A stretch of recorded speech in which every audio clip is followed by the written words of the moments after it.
চট্টগ্রামের সীতাকুণ্ডের ভাটিয়ারি শিপইয়ার্ডে বিষাক্ত গ্যাসে ৮ শ্রমিক নিহত হয়েছেন। আহত হয়েছেন আরও কয়েকজন। ফায়ার সার্ভিসের কর্মকর্তা এবং শ্রমিকরা জানান, সকালে ফেরদৌস স্টিল শিপ ব্রেকিং ইয়ার্ডে একটি জাহাজ কাটার সময় গ্যাস লাইন ছিদ্র হয়ে বিষাক্ত গ্যাস বের হয়ে এই দুর্ঘটনা হয়। রাজীব বড়ুয়ার তথ্য ও ছবিতে প্রতিবেদন। শুক্রবার সকালে প্রতিদিনের মতো জাহাজ ভাঙার কাজ শুরু হয় সীতাকুণ্ডের ফেরদৌস স্টিল শিপ ব্রেকিং ইয়ার্ডে। শ্রমিকরা জানান, কাজের ধরন অনুযায়ী শুরুতে জাহাজটির হাউসকিপিং অর্থাৎ পরিষ্কার পরিচ্ছন্নতার কাজ করছিলেন একদল শ্রমিক। এ সময় হঠাৎ জাহাজের একটি গোপন ট্যাঙ্ক থেকে তীব্র ও বিষাক্ত গ্যাস বের হতে শুরু করে। এলপি জাহাজ তো ওটা অনেক সময় বিষাক্ত গ্যাস থাকে, তো ওই যে কাটার মানে ওই জায়গায় ভুল করছে আর গ্যাস বাইরে হয়েছে, গ্যাস বাইরে যেগুলো আসিল সেগুলো সব অজ্ঞান। ওটা আমি অনুভব করতে পেরে তাদের উঠে গিয়ে আমি বাইরে পড়ে গেছি। তো আমার সাথে আরেকজন ছিল সহপাঠী রনি, আমরা দুইজন কোনো মতো পড়ে হয়ে যাচ্ছে, এরপর আপনার জানি না।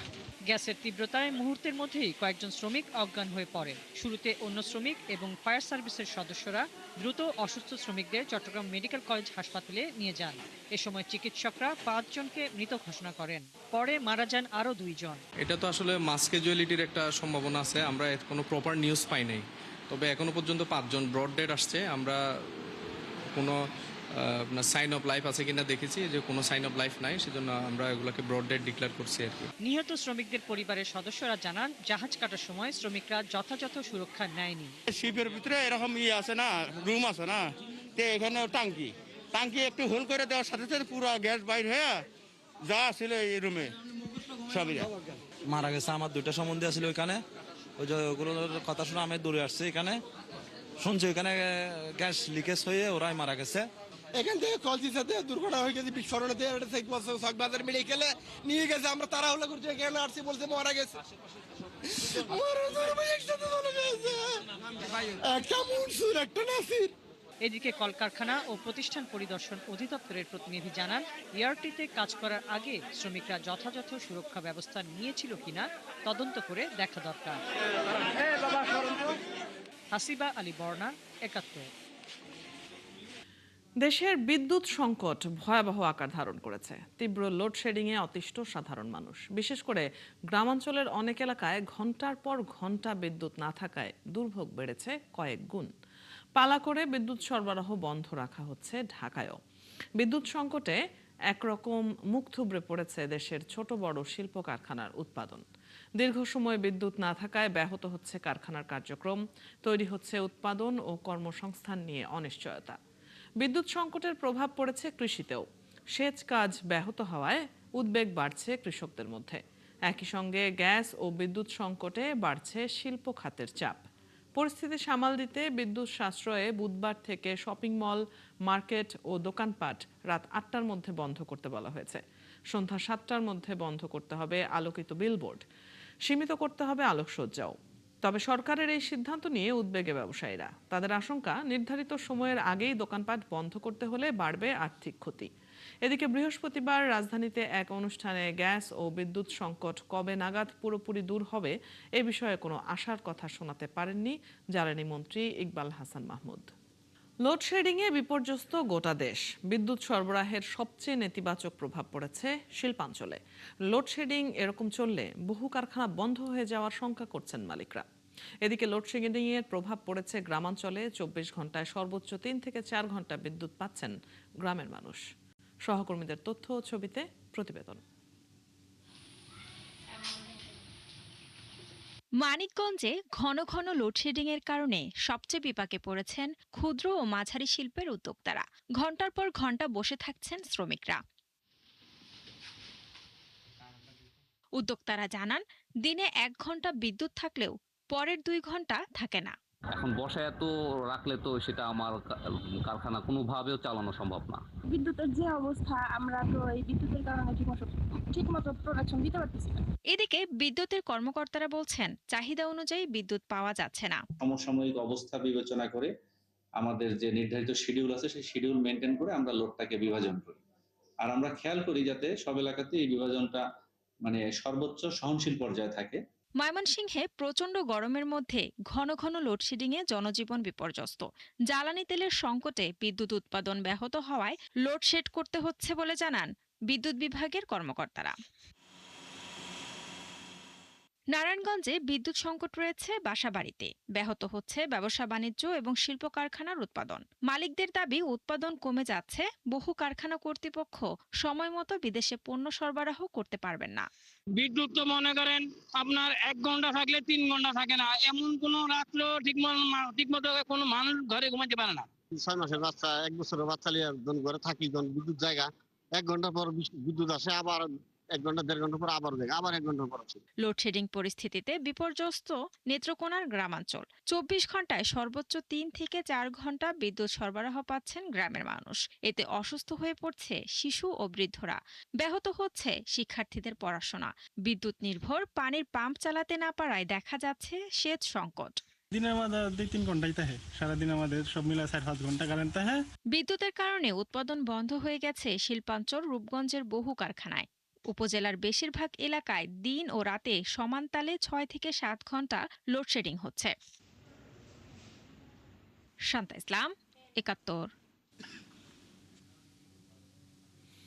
আবারও তীব্র গ্যাস সংকটে পড়েছে শিল্পনগরী নারায়ণগঞ্জ। গ্যাসের চাপ কমে যাওয়ায় প্রায় বন্ধ হয়ে গেছে জেলার বেশিরভাগ সিএনজি ফিলিং স্টেশন। গ্যাসের আশায় এক স্টেশন থেকে আরেক স্টেশনে ছুটছেন চালকরা। একই সাথে ব্যাহত হচ্ছে শিল্প কারখানার উৎপাদন। এছাড়া বাসাবাড়িতেও চুলা চলছে না ঠিকমতো, রান্না করতে না পেরে চরম দুর্ভোগে পড়েছেন বাসিন্দারা। হাবিবুর রহমানের তথ্য ও ছবিতে প্রতিবেদন। আবারও গ্যাসের জন্য হাহাকার। গ্যাস না থাকায় প্রায় বন্ধ নারায়ণগঞ্জের সিএনজি স্টেশনগুলো। জেলার বিভিন্ন এলাকা ঘুরে দেখা গেছে 33টি সিএনজি স্টেশনের কোথাও গ্যাস সরবরাহ নেই, কোথাও চাপ কম। ফলে ঘন্টার পর ঘন্টা অপেক্ষা করেও গ্যাস পাচ্ছেন না চালকরা। অনেকেই এক স্টেশন থেকে অন্য স্টেশনে ছুটছেন। শুধু পরিবহন খাত নয়, গ্যাস সংকটের প্রভাব পড়েছে শিল্প কারখানাতেও। গ্যাসের চাপ কম থাকায় অনেক কারখানায় উৎপাদন কমে গেছে। এতে লোকসানের আশঙ্কায় সংশ্লিষ্টরা। আমাদের যে যাত্রীর সময়টা, ওই সময় মতন আমরা গ্যাসটা পাইতেছি না। আমাদের এমন সময় আমরা গ্যাসটা পাই তো আমাদের পুরো রাস্তা থাকে খাইলা। মহাজন দাঁড়াই রয়েছে জমা লইগিয়া, আমরা জমা পাবো সকাল থেকে এই পর্যন্ত 1 টাকা ইনকাম করি, পোষাইতে পারতেছি না। সকাল 8টা বাজে আইসা এ পর্যন্ত পাই নাই, এরপরও রাত 12টা বাজে পাবো কিনা ওটাও সন্দেহ। তবে সবচেয়ে বেশি দুর্ভোগে আছেন বাসাবাড়ির মানুষ। দিনের বেশিরভাগ সময় চুলায় গ্যাস না থাকায় রান্না করতে পারছেন না। সংশ্লিষ্টরা বলছেন, দ্রুত গ্যাসের চাপ স্বাভাবিক না হলে সংকট আরো তীব্র হতে পারে। আর আমাদের গ্যাসের সংকট যদি 23 তারিখের মধ্যে না হয়, যেটা একদম ফাইনালি প্ল্যাটফর্ম, তাহলে আমরা লাগাতার আমাদের স্টেশনগুলি বন্ধ করার জন্য আমরা চলে যাব। এই ক্ষেত্রে আমাদের আর কোনো কিছু করার বাকি থাকবে না। গ্যাস সংকটে বিপর্যস্ত নারায়ণগঞ্জের পরিবহন, শিল্প ও জনজীবন। দ্রুত কার্যকর ব্যবস্থা নেওয়ার আবেদন গ্রাহকদের। মনিরা কাজুরি, 71। সারা দেশের সিএনজি পাম্পগুলোতে চলমান সংকটের দ্রুত সমাধানে সরকারকে জরুরি পদক্ষেপ নেওয়ার আহ্বান জানিয়েছেন জামায়াত আমির ও বিরোধী দলীয় নেতা ডাক্তার শফিকুর রহমান। সকালে নিজ ফেসবুক স্ট্যাটাসে কথা বলেন জামায়াত আমির। সংকটের বিষয়ে সরকারের স্পষ্ট বক্তব্য ও কার্যকর উদ্যোগ দাবি করে বলেন, কোনো গোঁজামিল বা মিথ্যাচারের আশ্রয় নিয়ে এই সংকটের সমাধান করা যাবে না। অতীতে সংকট তৈরি হওয়ার পর জ্বালানির মূল্য বাড়ানো হয়েছে, এবার তেমন কিছু হলে তা সহ্য করা হবে না বলেও হুঁশিয়ারি দেন তিনি।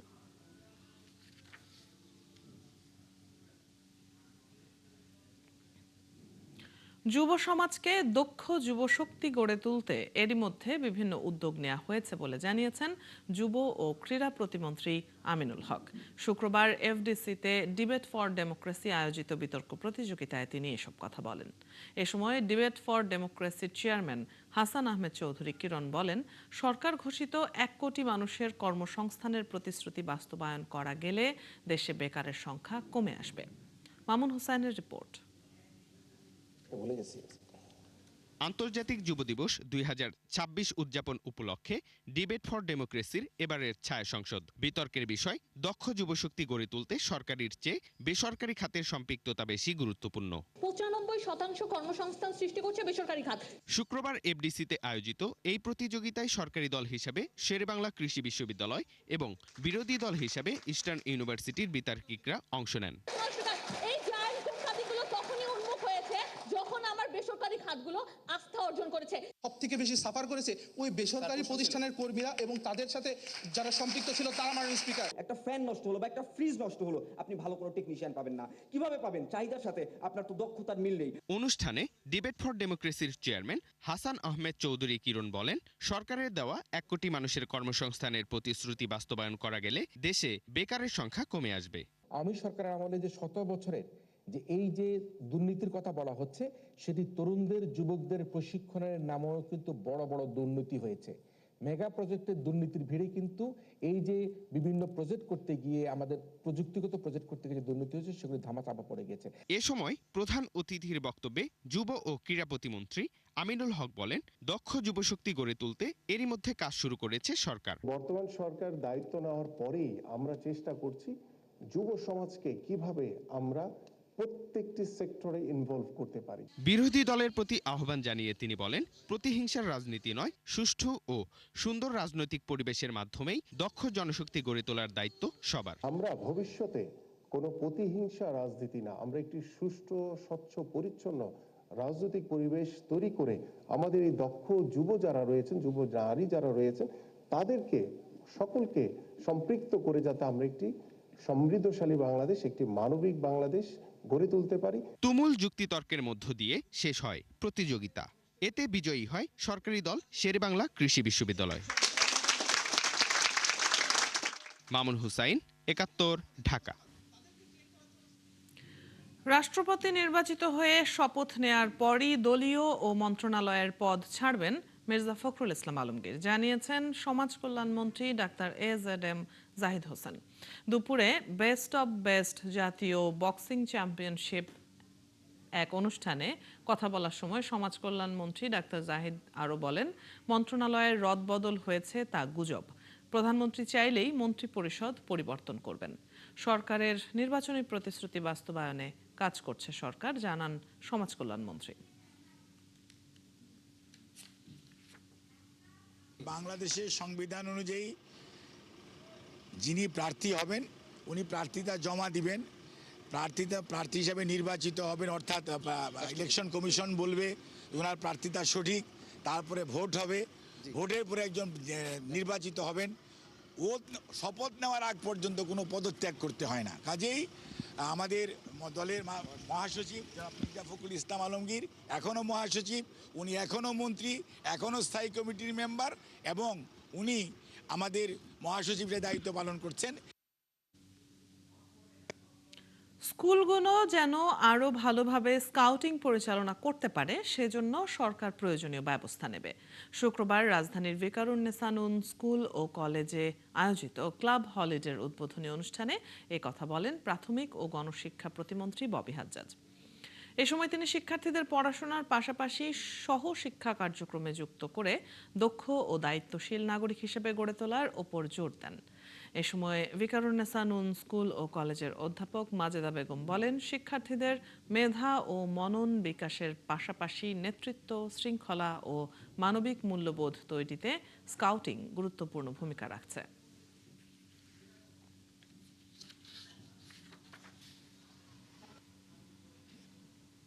আপনাদের ক্যাম্পিং হবে, আপনাদের অনেক প্রফেশনাল ব্যাচের কাজ হবে, অনেক কিছু হবে। আমরা সামনের দিনগুলোতে আপনাদের স্কুলগুলোকে যেন আরো ভালোভাবে স্কাউটিং করতে পারে সেই ব্যবস্থা করে দিব। তাহলে আপনারা আজকে অনেক মজা করেন, ইনশাআল্লাহ আপনাদের অ্যাক্টিভিটি আরো বাড়বে, আপনাদের অ্যাক্টিভিটিগুলোতে আপনাদের সামনে আরো অনেক দেখা হবে। ছুটির দিন শুক্রবার সকালে রাজধানীর সড়ক মুখর হলো তরুণ তরুণীর অংশগ্রহণে বর্ণাঢ্য সাইকেল র্যালিতে। মাদক মুক্ত সমাজ ও সুস্থ জীবনযাত্রার আহ্বানে ঢাকা দক্ষিণ সিটি কর্পোরেশন এই র্যালির আয়োজন করে। হৃদয়ে ঢাকা 416 বর্ষ উদযাপনের অংশ হিসেবে র্যালিতে আহ্বান জানানো হয় নিরাপদ ও পরিচ্ছন্ন নগরী গড়ার। ইলিয়াস আকনের রিপোর্ট। সাইকেলের এই দীর্ঘ সারিতে মিশে আছে তারুণ্যের সুস্থ ও মাদকমুক্ত জীবনের প্রত্যয়। উপলক্ষটা হৃদয়ে ঢাকা 416 বর্ষ, আর প্রতিপাদ্য উৎসব, গর্ব ও দায়িত্ব। ঢাকা দক্ষিণ সিটি কর্পোরেশনের এই অনন্য আয়োজনে তরুণ তরুণী সহ সব বয়সের বিপুল সংখ্যক সাইকেলিস্ট অংশ নিয়েছেন। উদ্বোধন শেষে সাইকেল চালিয়ে র্যালিতে অংশ নেন সড়ক পরিবহন ও সেতু এবং রেলপথ মন্ত্রণালয়ের প্রতিমন্ত্রী হাবিবুর রহমান হাবিব। এ সময় তিনি বলেন, ঢাকার ঐতিহ্য ধরে রেখে একটি আধুনিক ও নিরাপদ শহর উপহার দিতে কাজ করছে সরকার। মাদক মুক্ত থেকে যেন ঢাকার প্রতিটি রাস্তার মানুষ স্বাচ্ছন্দ্যে ও নিরাপদে সাইকেল চালাতে পারে, সেই পরিবেশ তৈরি সরকারের দায়িত্ব। ঢাকা আমাদের প্রাণেশ্বর, ঢাকা আমাদের ঐতিহ্যের ধারক ও বাহক। ঢাকাকে ঘিরেই আগামীর বাংলাদেশ, আগামীর প্রত্যয়। এই ঢাকাকে আমরা একটি নিরাপদ ঢাকা চাই, ঢাকাকে একটি পরিচ্ছন্ন এবং বাসযোগ্য ঢাকা চাই। সেই প্রত্যয়ে মাননীয় প্রধানমন্ত্রী জনাব তারেক রহমানের নেতৃত্বে আজকে মাননীয় প্রশাসক জনাব আব্দুল সালাম ভাইয়ের নেতৃত্বে আগামী ঢাকা গড়ে তোলা হচ্ছে। যে ঢাকায় প্রতিটি নাগরিক নিরাপদ থাকবে, প্রতিটি নাগরিকের জন্য একটি স্বাচ্ছন্দ্য পরিবেশ থাকবে। যে ঢাকায় তরুণরা আজকের এই সকালে যেমনি সাইকেল নিয়ে নেমে এসেছে, ঢাকার প্রতিটি রাস্তায় মানুষ যাতে সাইকেল চালাতে পারে, স্বাস্থ্যসম্মতভাবে একটি পরিবেশ পায়। আয়োজক ঢাকা সিটি কর্পোরেশন কর্তৃপক্ষ জানায়, শহরকে ভালোবাসলে একে সুন্দর রাখা সম্ভব। মাঝে মাঝে একটু উৎসব করা দরকার, আনন্দ করা দরকার, হৃদয় খুলে হাসা দরকার। যদি আমরা শারীরিকভাবে ভালো থাকতে চাই, মন খুলে ঢাকাকে ভালো রাখতে চাই, আমরা হাসবো, আমরা খেলবো, আমরা ঘুরবো, ঢাকা শহরটাকে দেখবো, তাহলেই তো এই ঢাকা শহরটাকে সুন্দর আমরা করতে পারবো। ঢাকা বিশ্ববিদ্যালয় এলাকা থেকে শুরু হয়ে শহরের বিভিন্ন সড়ক প্রদক্ষিণ শেষে নগর ভবনে গিয়ে শেষ হয় এই সাইকেল র্যালি। ইলিয়াস আকুন, ৭১, ঢাকা। সাংবাদিকতার কোনো প্রাতিষ্ঠানিক পরিচয় নেই, অথচ বিভিন্ন অনুষ্ঠান ও সংবাদ সম্মেলনে উপস্থিত হয়ে বিশৃঙ্খলার অভিযোগ রয়েছে অনেকের বিরুদ্ধে। কেউ আবার ফেসবুক কিংবা ইউটিউব চ্যানেল খুলেই সাংবাদিক হিসেবে পরিচয় দিচ্ছেন। এতে একদিকে যেমন পেশাদারদের কাজে সমস্যা হচ্ছে, তেমনি সাংবাদিকতা নিয়েও তৈরি হচ্ছে নানা প্রশ্ন। সবুজ মাহমুদের প্রতিবেদন।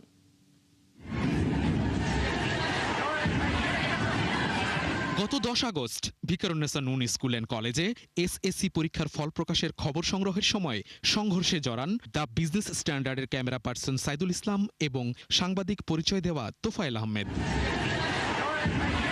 ঘটনার সূত্রপাত একজন নারী শিক্ষার্থীর ভিডিও ধারণকে কেন্দ্র করে। এক পর্যায়ে তা হাতাহাতি ও সংঘর্ষের রূপ নেয়।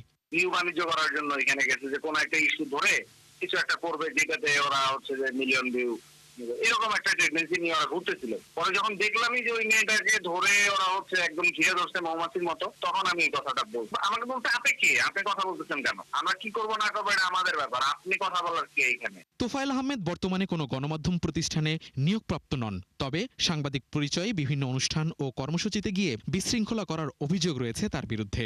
এটা আসলে আমি কি বলবো, একদমই অনাকাঙ্ক্ষিত একটা ঘটনা। তো সেখানে আমি সব থেকে বড় একটা ভুল করেছি যে আমার গায়ে যখন তারা হাত তোলে, এরপর আমার চেয়ার ছুড়ে মারাটা, যেই বিষয়টা খুবই দৃষ্টিকটু ছিল। শুধু এই ঘটনাই নয়, বিভিন্ন সংবাদ সম্মেলন ও অনুষ্ঠানে আমন্ত্রিত সাংবাদিকদের পাশাপাশি মোবাইল ফোন বা ক্যামেরা হাতে অনেককেই সাংবাদিক পরিচয় দিতে দেখা যায়। অনেকেই ফেসবুক পেজ কিংবা ইউটিউব চ্যানেল খুলে নিজেদের সাংবাদিক হিসেবে পরিচয় দিচ্ছেন। কিন্তু এসব প্ল্যাটফর্মের অনেকগুলোরই নেই নির্দিষ্ট সম্পাদকীয় কাঠামো, প্রাতিষ্ঠানিক জবাবদিহিতা কিংবা পেশাগত নীতিমালা। ফলে সাংবাদিকতার মান, যোগ্যতা ও দায়িত্বশীলতা নিয়েও প্রশ্ন উঠেছে। ব্ল্যাকমেইলিং এর একটা বড় জায়গা হয়ে দাঁড়িয়েছে। এই সংকট কাটাতে সাংবাদিকদের প্রাতিষ্ঠানিক পরিচয় ও নিবন্ধনের প্রয়োজনীয়তার কথা বলছেন সাংবাদিক নেতারা। নিজের কার্ড বানিয়ে আনেন দোকান থেকে, বানিয়ে এনে সাংবাদিক সেজে যান। এদের মূল কাজ হলো বিভিন্ন জায়গায় চাঁদাবাজি করা, এবং এক্ষেত্রে অনেকে চরিত্র হনন করেন। চরিত্র হননে তার কাছে যায়, ঠিক আছে ভিডিওটা আমি ডিলিট করে দেবো, আমাকে টাকা দিতে হবে। আজকে সবচেয়ে বেশি প্রয়োজন হয়ে দাঁড়িয়েছে কে সাংবাদিক না সেটা নির্ধারণ করা, অর্থাৎ সাংবাদিককে সেটা নির্ধারণ করে দেওয়া। আমরা সরকারকে বলেছি একটা সাংবাদিক, প্রকৃত সাংবাদিকরা তাদের একটা নিবন্ধন তৈরি করার জন্য, তাদের তালিকা তৈরি করার জন্য। তবে শুধু সাংবাদিকদের পরিচয় নিশ্চিত করাই নয়, গণমাধ্যম প্রতিষ্ঠানের নিবন্ধন ও কার্যক্রমেও যথাযথ তদারকির প্রয়োজন বলে মনে করেন পেশাদার সাংবাদিকরা। কারণ নামধারী সাংবাদিকদের ভিড়ে অনেক সময় সংবাদ সংগ্রহ, ছবি তোলা কিংবা ঘটনাস্থলে কাজ করতেই বিড়ম্বনায় পড়ছেন অনেক গণমাধ্যম কর্মীরা। যে অনুমতি দিচ্ছেন পত্রিকাগুলোর বা অনলাইনগুলোর, সেই অনলাইনটা সঠিকভাবে ব্যবহৃত হচ্ছে কিনা, আর যে অনলাইন হয়তো নিবন্ধনও না আছে ভালো করতেছে, তো আমাদের তো তখন দায়িত্ব পড়ে যাবে যে মানে সরকারের তখন ওই প্রতিষ্ঠানটিকে সামনের দিকে নিয়ে আসা, এবং যে প্রতিষ্ঠানটা ফল্ট করতেছে বা সাংবাদিকতাই করতেছে না বা অন্য কোনো কাজে ব্যবহার করছে সেটাকে বন্ধ করে দেওয়া। এই চিন্তাটা না করতে পারলে আমরা আগাতে পারবো না। তবে অনিবন্ধিত হলেই সব গণমাধ্যমকে একইভাবে দেখার সুযোগ নেই। অনেক অনিবন্ধিত ও ইন্টারনেট ভিত্তিক সংবাদ মাধ্যমও নীতি, নৈতিকতা ও পেশাদারিত্বের সাথে কাজ করে যাচ্ছে। তাই সামাজিক যোগাযোগ মাধ্যম ও ইন্টারনেট ভিত্তিক এসব গণমাধ্যমকে একটি নীতিমালার আওতায় আনার উদ্যোগের কথা জানিয়েছেন তথ্যমন্ত্রী।